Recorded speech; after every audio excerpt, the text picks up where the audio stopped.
Namaskar, sir. Sir, worldly things are everywhere. Whatever we see or think about, uh, the thought process is all worldly. So, I feel like I am creating my own world through this thought process. Um, when it comes to what you are saying, that living without death and all that, in that also, I feel like that too is just thought process that I name some things differently and I name other things differently. So I keep thinking on this and it becomes very exhausting. There is no clear clarity in my head regarding this. And actually, in the last 4 or 5 months, I have been suddenly hospitalized for different reasons. And also, there is this physical discomfort which overpowers you sometimes. It does not do mentally, but on a physical level, it is very tiring. It overpowers me. And so, this also affects the thought process. Even small things like temperature, physical suffering, it overpowers you. And this concept of thought process, it feels like it is just present in the thought. If the entire process remains as it always has been, the results cannot be too different. There is a reason why the inner thing becomes the way it currently is, right? An entire train of experiences over the last several decades brought it to its current position. That's what the ego is made of, right? Experience after experience, result after result, one belief upon the other conviction,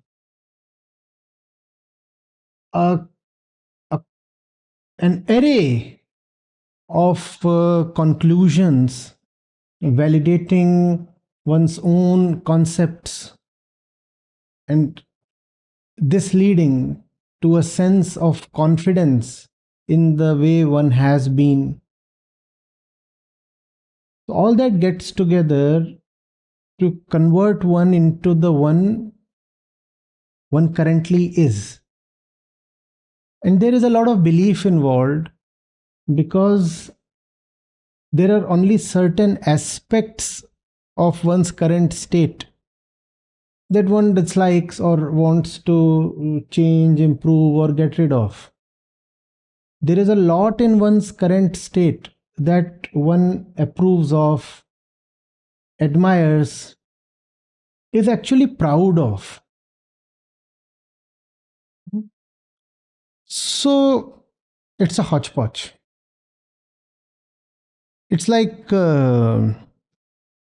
it's like mm, enjoying the power that comes from burning coal, hmm, but detesting the pollution that it causes. Think of a steam engine. hmm. One is enjoying the ride, and one has been on the train since decades now, and it's a coal fired thing. But now one is seeing that it's emitting a lot, and there is so much carbon and other gases and other trash. Is it possible to? Is it possible to keep thinking of certain things as enjoyable or right or proper, while trying to get rid of other things that are definitely linked to the things one cherishes? There are aspects of one's inner state and fruits from one's journey over the decades that one really likes and admires, and they happen to be there in everybody's case, right? Nobody disapproves of himself fully. And then there are certain things about oneself that one selectively wants to get rid of. Now, that's where the problem. It's not that it is too difficult to get rid of those things. The problem is in the selectiveness. If one says, I want to keep enjoying the power from the coal, one will have to keep bearing the pollution from the coal. But then one finds one has come to a point where the pollution is overriding the pleasures from the power. If one finds himself at that stage, then it's time to deboard. It's time to say goodbye to the entire thing in its entirety. You cannot be half aboard a train. Either you are fully on it or you have deboarded. And if you are fully on it, then you will have to bear the full package of consequences.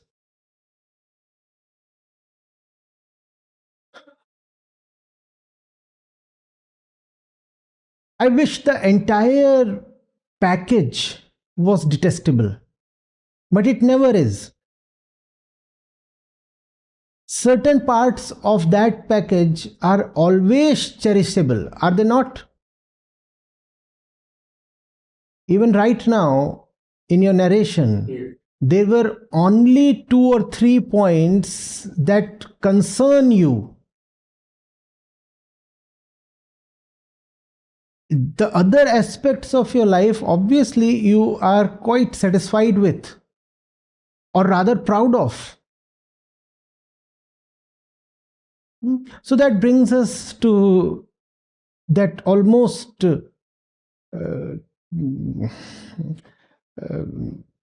it has been turned into a cliche.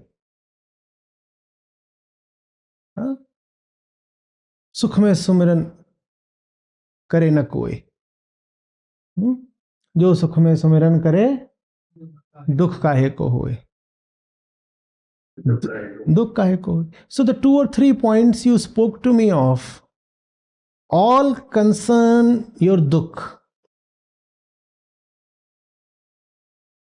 But that dukh is just the other side of the various kinds of sukhas that you have been enjoying and continue to have the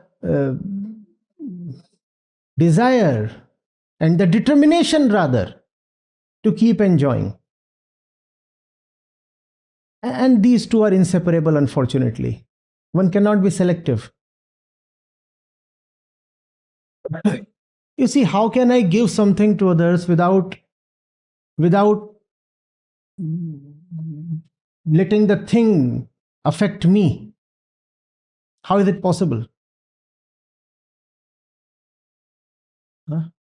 If, for example, I work in a bomb making plant where I am manufacturing death for others, a uranium enrichment plant to produce an atom bomb, it is but very likely that I too will become a victim of radiation.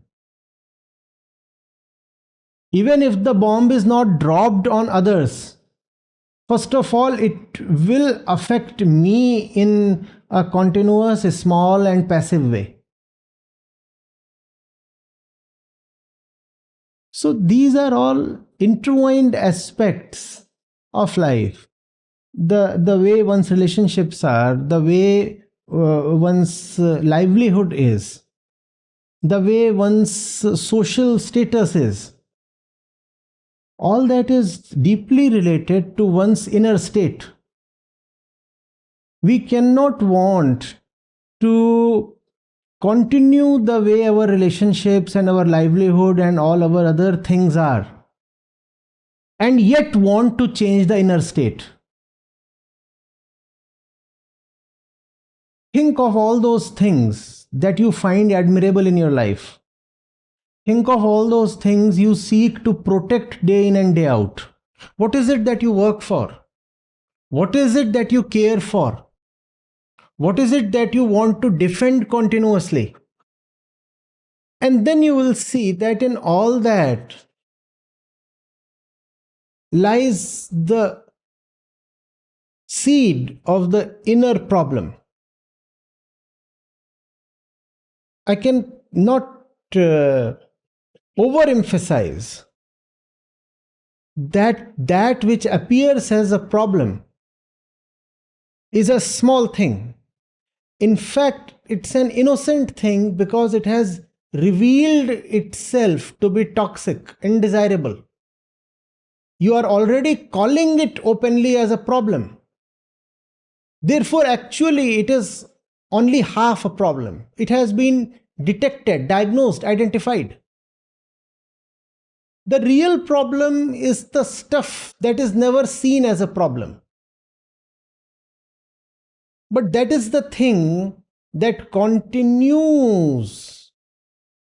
to give life to the problems. That thing remains not only hidden within us, but actually actively defended within us. Somebody comes to you to take away those things. Oh, you'll offer a mighty resentment. Your resistance will be not just active but probably violent. Think of those things, please. And it is those things that you hold so close to your chest that continue to harbor the things that you today identify as your problems. Is it possible to break away from the life that you have lived so far with courage, with the recognition that there is hardly anything to be lost in the experiment, that one is anyway already running out of time, that as far as the desirables go, one has already experienced enough of them? So why not try out another kind of experiment? Unless there is a willingness to have a total change, selective transformation will remain very difficult.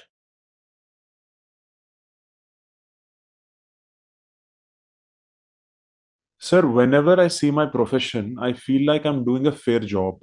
As I told you last time, I work as an insurance broker. I have a company which feeds around hundreds of families. So I might not be directly linked to their families, or I have shareholders. I might not be directly linked to my shareholders, but I feel like I am doing a few things which are helping others whom I'm directly not related to. Like it may be it's not my son or my daughter, but I feel like I'm doing some amount of good. Sometimes I think about this, that I'm doing this much, and I feel like I have to do way more. I am capable of doing way more. So I'm right now currently I'm experimenting in my thought.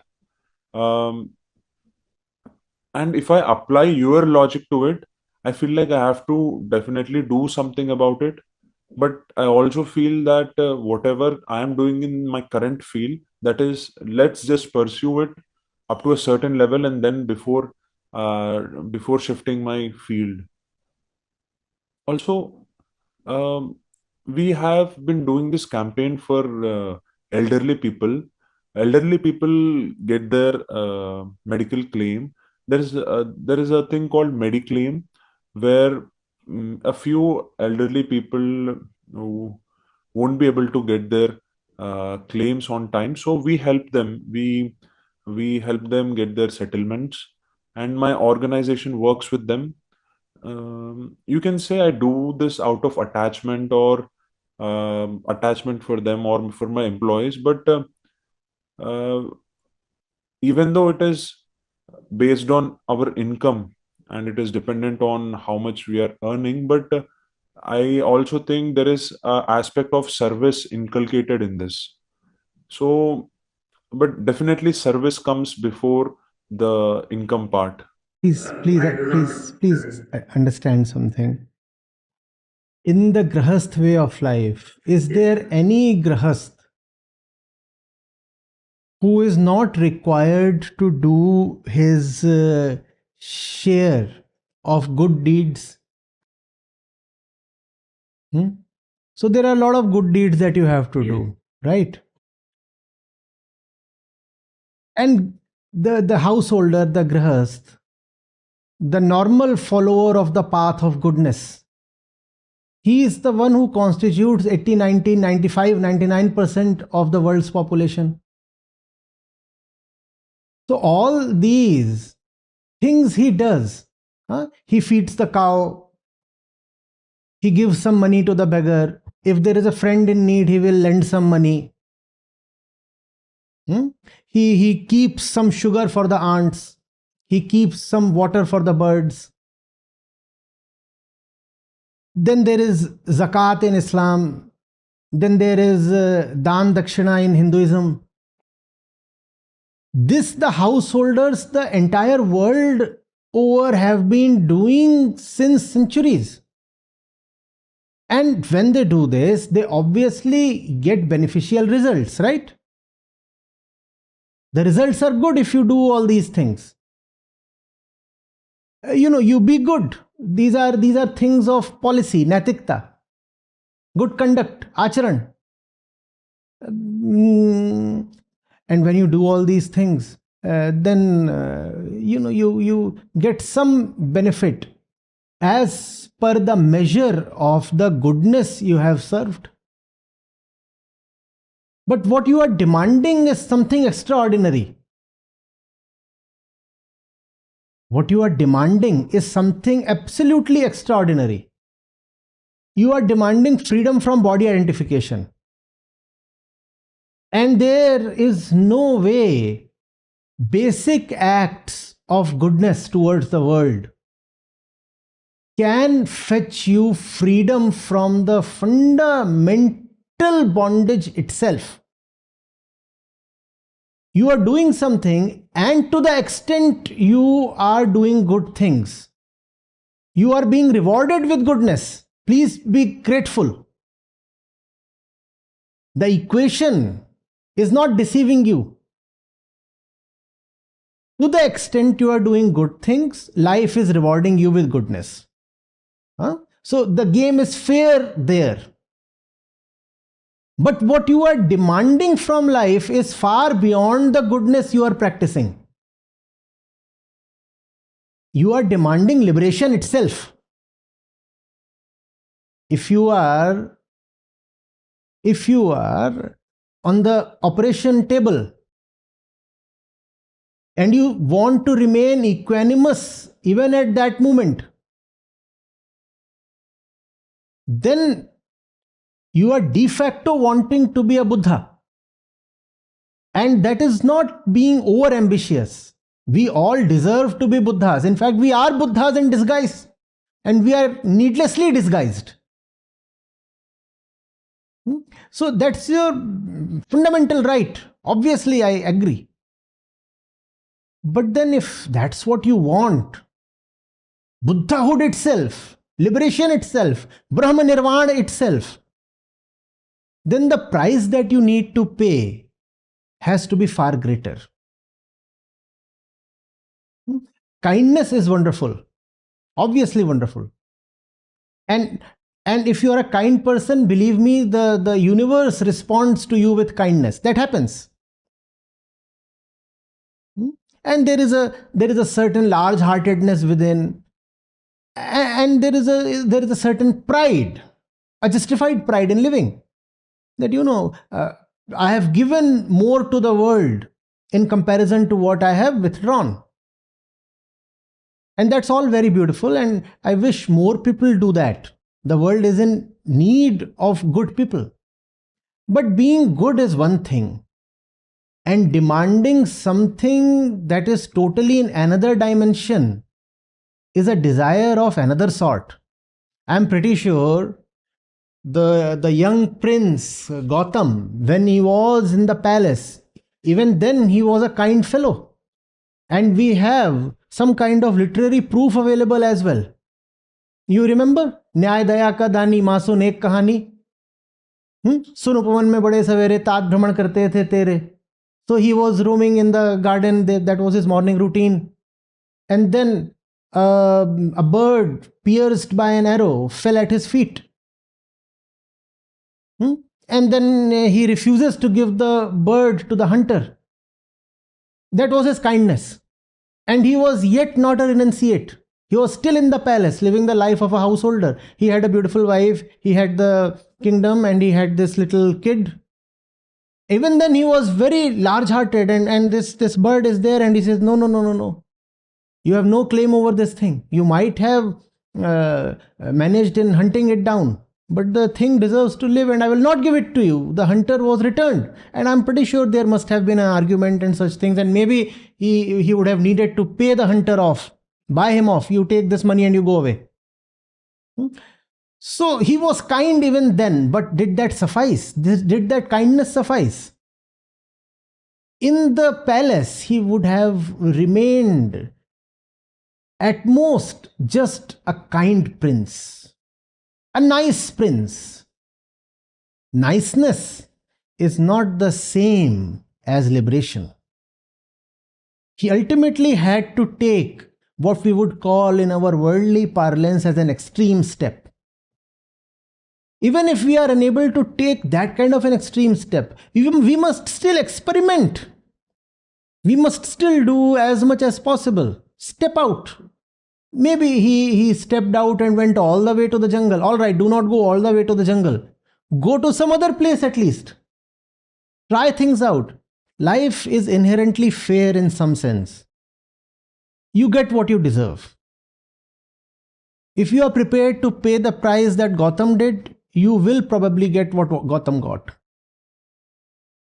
And you can still practice love and kindness in your palace, and in that too you will get the returns that you deserve.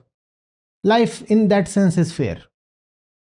So if you are not getting the returns that you want, then you need to enhance the scope of your experimentation.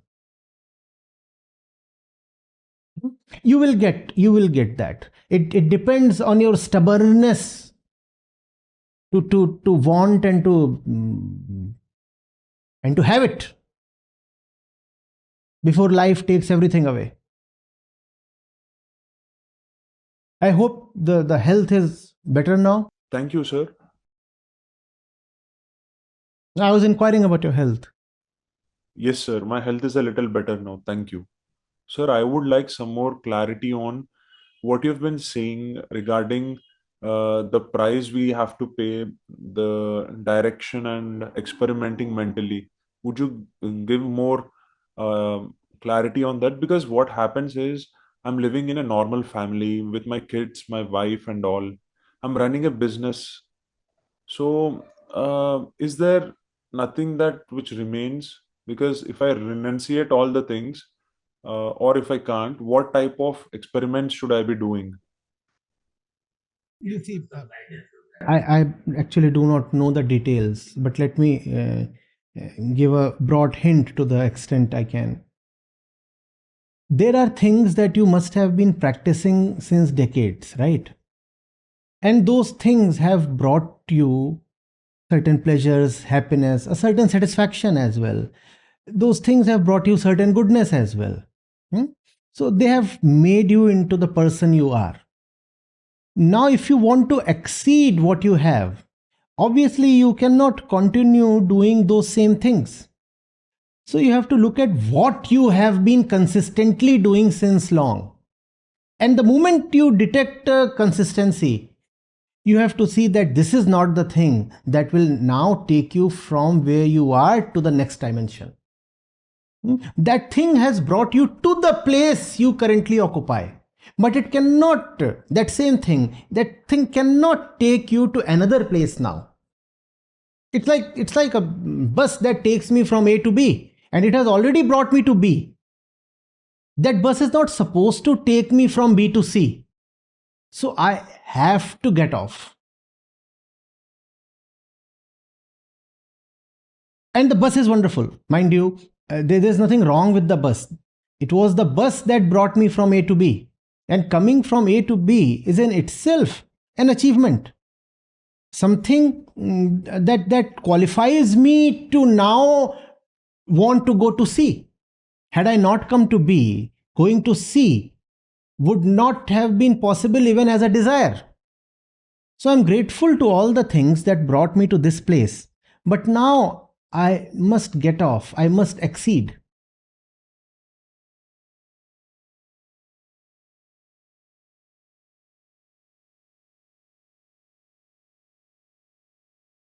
And that does not mean a sharp breaking away. I'm talking of experimentation. We remember the Buddha's story in a very dramatic way, as if he just got up one night and left. There would have been surely a lot of context to that. Maybe the departure was not an event, but a very spread out process. Maybe he was experimenting with this, that over several years. And then after experimenting, one day he found that, I can get a little further away, and then a little further away, and then, things take their own course. So there is that security that lies in all the things that past has given you. And I'm acknowledging that we need to be grateful to those things. But then there is a time to move on. If you will look at it as something like a letting go, then there'll be a problem. You will feel the pangs of attachment. You're not dropping something, you're just moving on. Moving on. Moving on is a beautiful thing, is it not? Yes, sir, it is. So one has to move on. It's not as if one gets into entrepreneurship at a particular age. Entrepreneurship is a constant state of being, no? You want to reinvent yourself. You want to tell yourself, as long as the body stands erect, it still can do a lot of magical things. I'm up for the next enterprise. Why can't I try something new now? What makes me think that I must stick to the existing ways of life, of relationships, of business? Why can't I start something afresh? That's the kind of experimentation I'm talking of. Think, begin, be better, challenge. Do not stop at what you have attained. Today we talked of deathlessness. You remember what we said about immortality? To be immortal is to be neck deep in your occupation. I am so occupied, I am so fully immersed that I have no time to die. Yes, sir. So that's what one needs. It's a kind of a fresh love affair.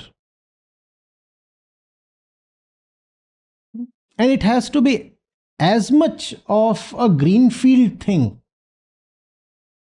as a fresh grad from a college begins when he first gets his thing incorporated.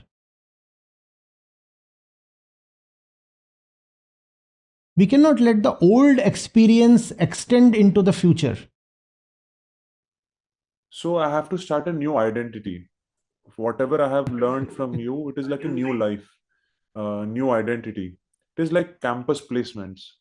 Wonderful, wonderful, wonderful, wonderful. It's great, even just to listen to it. Definitely, sir. Definitely. I will do that. I will experiment as well. Thank you.